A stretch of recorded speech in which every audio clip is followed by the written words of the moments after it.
Good morning, everybody, and a happy Friday morning to everybody. Once again, we have a lot to cover, and Harry is speaking when he should not, as he doesn't represent the government of the UK anymore, but there's a lot in here. We have some Meghan stories as well. Let's just jump in and cover what we have, shall we? Let's go.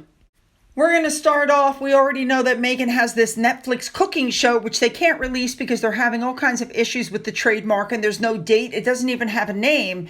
And in the meantime, Victoria Beckham has now revealed that she has a show that's also going to be airing on Netflix.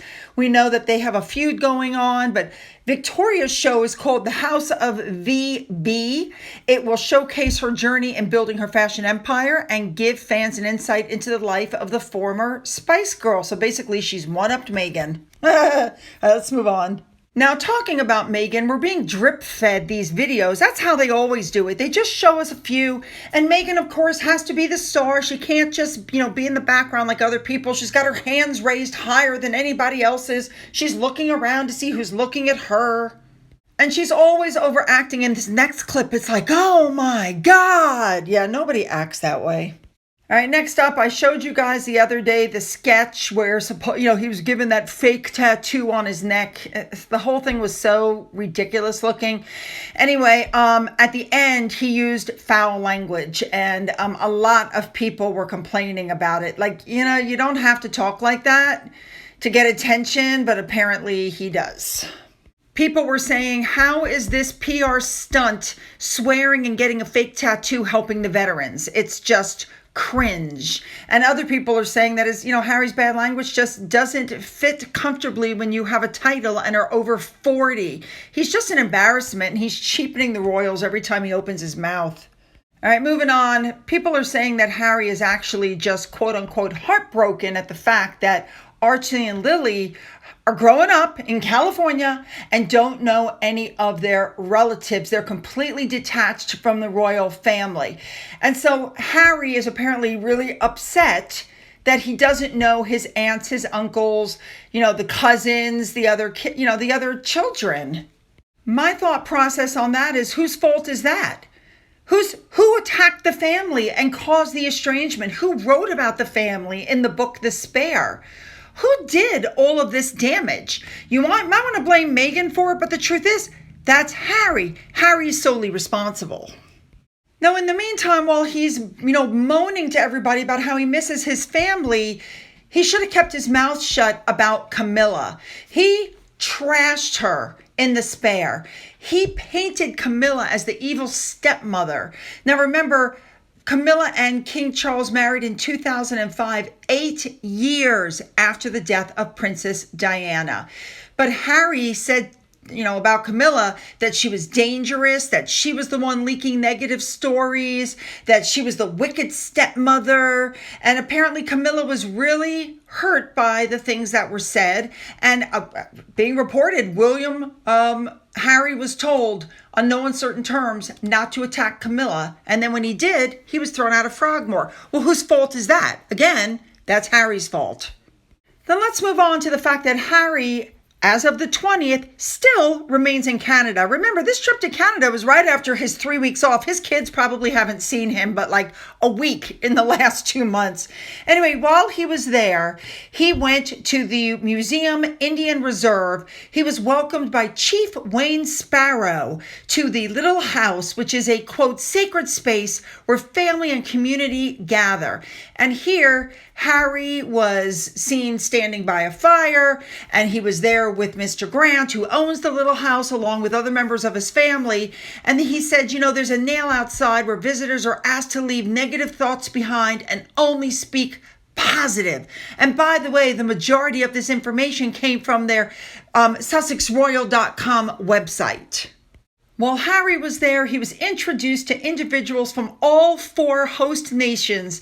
They shared their cultures, their values, their vision for the future. Again, remember, this is all supposed to be for Invictus Games, okay? Now, during this meeting, of course, he received gifts, but they're saying that Harry was deeply moved by the warmth and hospitality extended by the communities.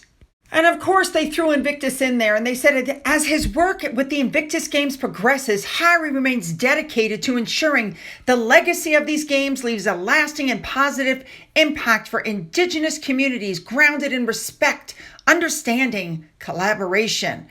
Anyway, they're going on that Canada is the first country to play host to 2 Invictus Games, and the Winter Games will be taking place from February 8th through February 16th of next year. And this is the first time winter sports like skiing and snowboarding, etc., will be introduced to the games.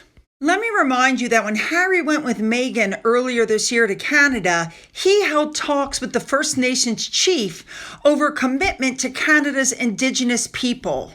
The discussion was about the Crown's historic commitment to Canada's Indigenous people, and he said, quote, "We can depart and return as friends." The chief came out then and said, Harry offered to resume discussions next year. But he doesn't represent anybody. Well, 90 minutes after that came out, the palace came out saying that there was no working royal role for Prince Harry. The palace made it clear that he was talking, and he can say what he wants, but it was not representing the crown. People were absolutely outraged that Harry presumed to continue ongoing reconciliation talks between the crown and the First Nations of Canada. So Harry was continuing to act as though he represented the royals, and he didn't. People couldn't figure out what the heck he was doing. Now remember, this is at the same time that Meghan said, "You can call me ma'am."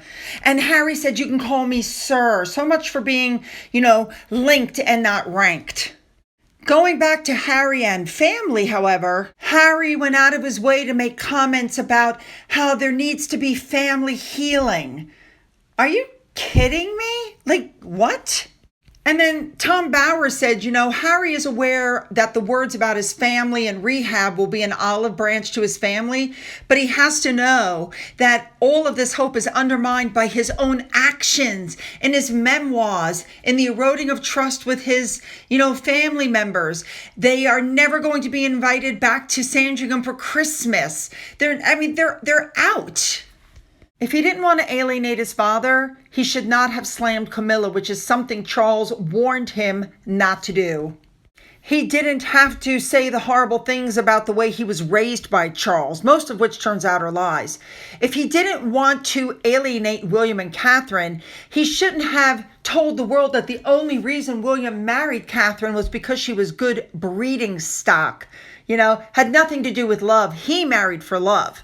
You guys know what I'm saying. I gotta be honest, you guys, I have absolutely no sympathy for Harry whatsoever.